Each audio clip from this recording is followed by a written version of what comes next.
I'm Cynthia James, and this network is about changing lives one woman at a time.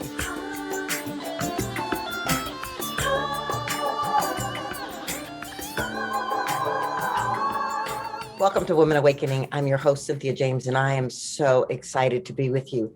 I get the opportunity to introduce you to women that inspire me, women that are making a difference on the planet.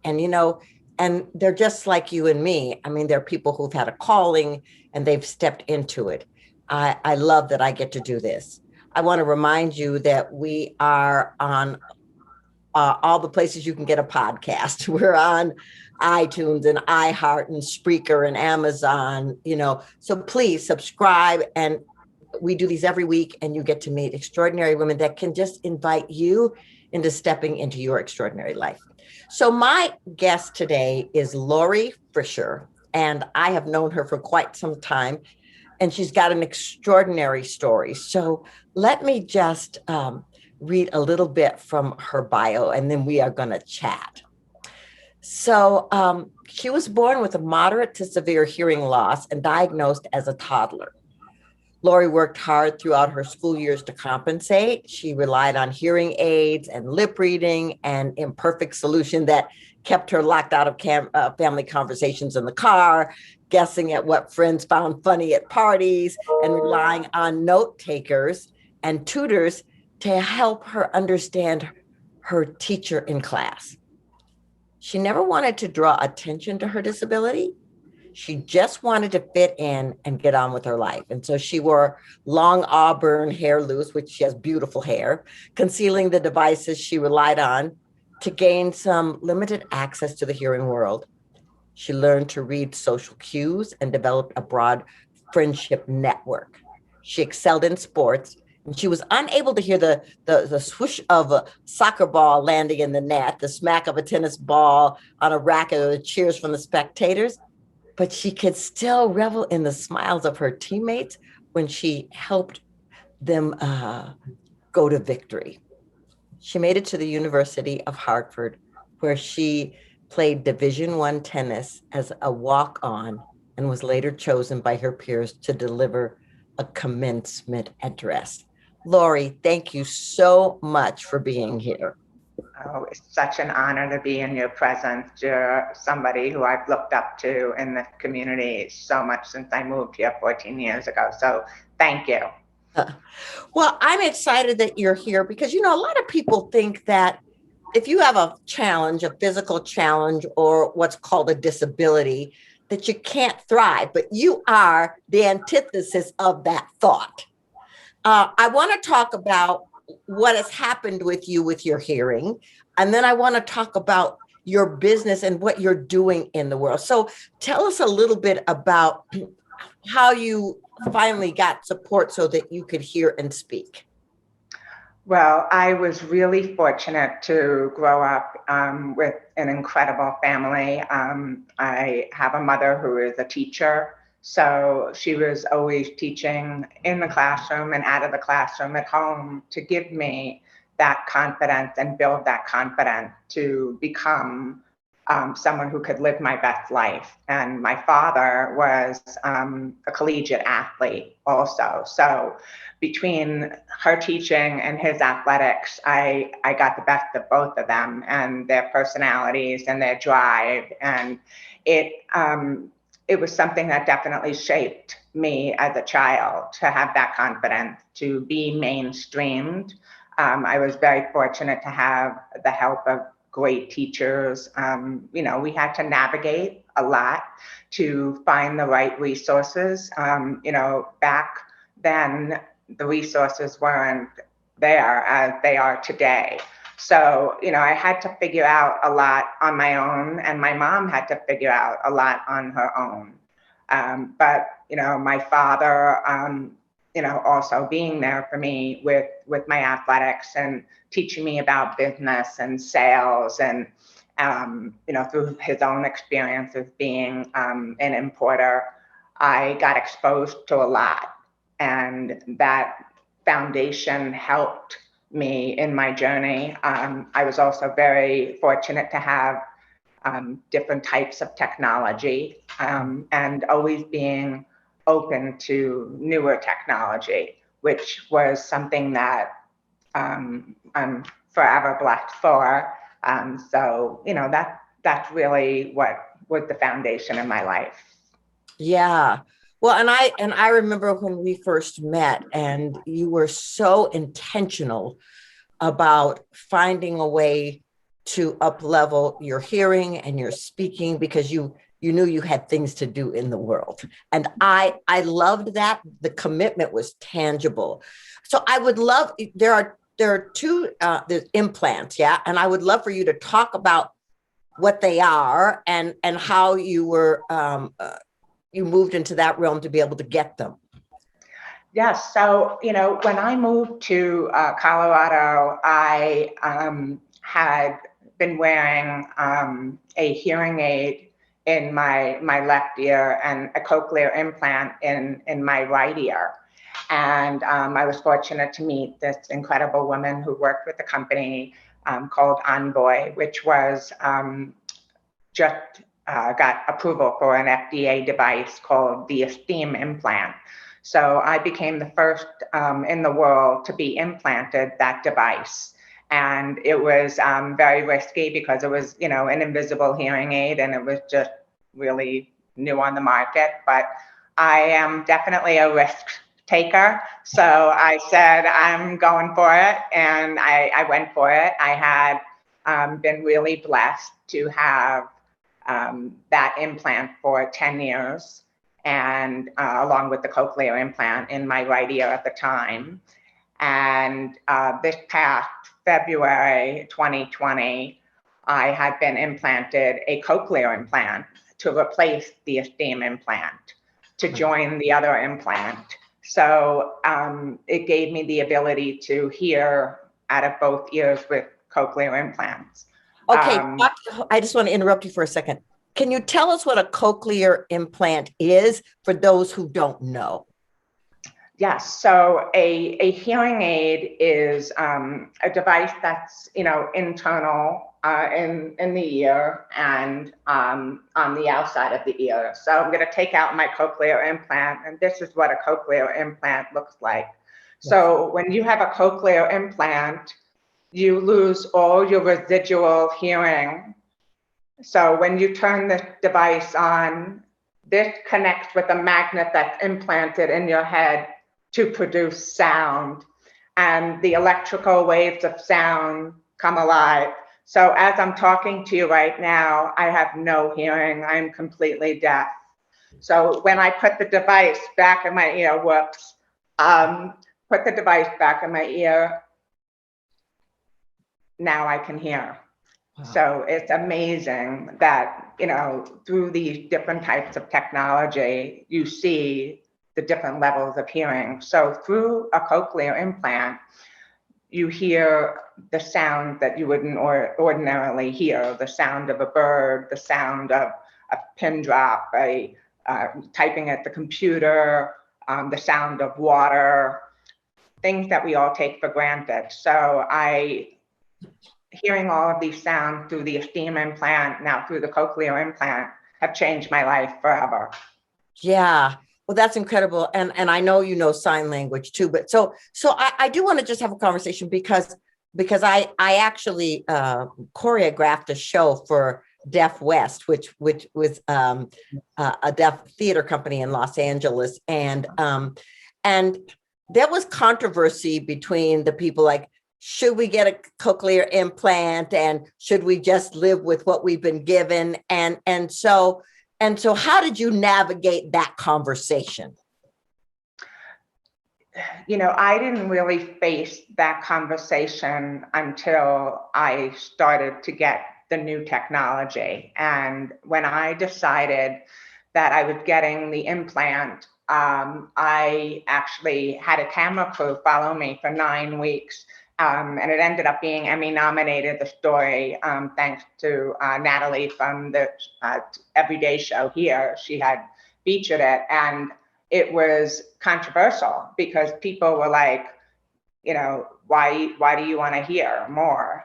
enjoying the deaf culture. We don't want the deaf culture to shrink. Mm, And I said, for me, everybody has a choice. And in the deaf culture, it's a beautiful culture. I'm learning about it still and navigating through it still. Um, there are people who are used to that. All they know is the silent world, and that's what's comfortable for them. And I respect that. But I feel that personally, it's been, for me, I've gotten a lot of great opportunities through hearing that have allowed me to excel in my sports, allowed me to excel in my career, in my relationships, and in my work. So, for me, I feel that it's been a positive thing in my life. mhm, And I think it's just about working together with the silent world of people who are deaf, and there are different degrees of deafness. mhm. I just did an event at the Clayton Hotel here in Cherry Creek, and having gone through the pandemic, I had lost my ability to speak, and I didn't have the luxury of seeing people's lips because of the mask and hearing. So I really got a good taste of what it was like not to hear and speak.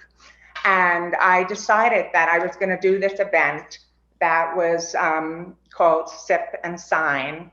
And I had some interpreters there who were phenomenal, and different degrees of interpreters. I had a woman who was a child of two deaf parents. I had the first deaf contestant of Survivor. She was one of my interpreters. And then I had two professional interpreters from a company that supports deaf culture. And um, it was very interesting to see the reaction of people being so open to learning sign, the mainstream. And people were so excited, they wanted more. They were like, coffee, black, milk, and martinis. Everyone was getting so excited, and it was all about community. So that's what it's about. Yeah, well, it is. And a friend of mine was nominated for an Oscar this year named Paul Racy, and his parents were both deaf, and he's done an enormous amount in the deaf community, and also being an actor. And so I think what you're talking about is amazing. It's like, first of all, knowledge is power. If we learn, then we get to understand the commonalities and the similarities that we have. But the other part is that, what you said is important. We all get to choose what's right for you, what supports you, what uplifts you and nurtures you. And I love that about you. I love that you've been very clear about choosing you, about choosing what supports you. I want to talk about this business that you've got because it's extraordinary what you are doing. Um, and I would love to know, what you had to deal with to create it with everything that's been going on in your life. Well, Top Shelf Baskets was created in 2019. I decided to leave corporate America, which was a huge step for me. And, I had my own frustrations, many, in accommodations being met for me in the corporate climate. So I said, you know what, I'm going to take a leap of faith. I have a family who's been involved in the importing business of baskets and novelty items. And I've had experience working with my father and building this business back in New York. And the challenge of getting the doors slammed on me and knocked down and having to fall and get back up. And, I think salespeople, just encounter that in general. So I was no different there. But, I've been knocked down so many times and I just love a challenge. So I created this business, and the business was built with the mindset that it's all about relationship building and being authentic in your relationships. We're all so caught up in selling an item. So I created this vessel that was filled with love and gratitude. And what I was doing was not just throwing items in it for you to receive this basket that just had items that you'd either put, on the side and never look at and never appreciate. I wanted something that was going to get people talking. So we came up with these storytelling baskets, which were built to take 5 things about a person and build the story about the person in the basket. So when that recipient got the basket, they were like, wow, Cynthia, you really paid attention to my likes and my desires, and God, you really listened to me and touched my heart. And I cried and I laughed and I couldn't put it down. And what happens is that top shelf is top shelf, but makes people feel like they are top shelf and that they are getting a gift that is really about connection. So I'm so proud of it. And coming back in fourth quarter after pandemic, really fierce, and I'm very excited. And I love that kind of work. It's awesome. And do you ship all over the country? I do. And, I love to even personalize gifts from the area of where someone is from. So it could be locally sourced in that area too. Beautiful. Well, that is so exciting. And you just inspire my heart, and your commitment and the way in which you show up is extraordinary. I want you to please tell people, how do they find you? How do they get to Top Shelf? How do they learn more about you? Well, I do have a website called topshelfbaskets.com. You can also follow me on Instagram, which is at Top Shelf Baskets. And I just, believe it or not, started on TikTok and just started putting some videos up on TikTok and kind of getting used to all this social media technology. So it's really exciting. And like I said, coming back from a really tough year and pandemic and my health, and I'm just ready to make this a really memorable season for everybody. Well, I stand with you. I'm so excited for you, and I'm so excited for the people that you serve. So I ask one last question, the same last question of every guest. And the question is, what is the one thing you want women to know about the importance of awakening? It's really interesting. We all don't want to be alone, right? But there's somebody who I look up to who's in sales. I don't know if you know of her, Sarah Blakely, who founded Spanx. She was starting from the ground zero and just exploded and had that tenacity, and perseverance to keep going. She said something, and I had wrote it down because it's something I look at frequently, and it's something I want to share with these women who are in your world and beyond. And I think it speaks to all women, is embrace what you don't know, especially in the beginning. Because what you don't know is you can become your greatest asset. It ensures that you will absolutely be doing things different from everybody else. And be you. be your own person, because that's where love comes from. And I am so proud of like so many women going out there and being their best. And everyone can be their best, but we have to collectively be our best. And I've learned that through my recent work and getting back into diversity, equity, inclusion, opportunity. We're all different, but we're all beautiful people. So, that's what I want to leave with. So I Oh, I well, love helping people. So I I've love been that. helping, I've been given opportunities, and this is actually my first podcast. So thank you. Oh, how wonderful. I love that I get to be your first. And I love what you said, embrace what you don't know. Because what you don't know will open doorways and portals to unimaginable things. So thank you so much for being here. Thank you. Thank you for what you do for women and this community. You're a blessing. Thank you. So, ladies, please come back. Like I said, we do this every week. And please subscribe so that you can know when new things are coming in. And this is what I want to say to you. I want to leave you with this.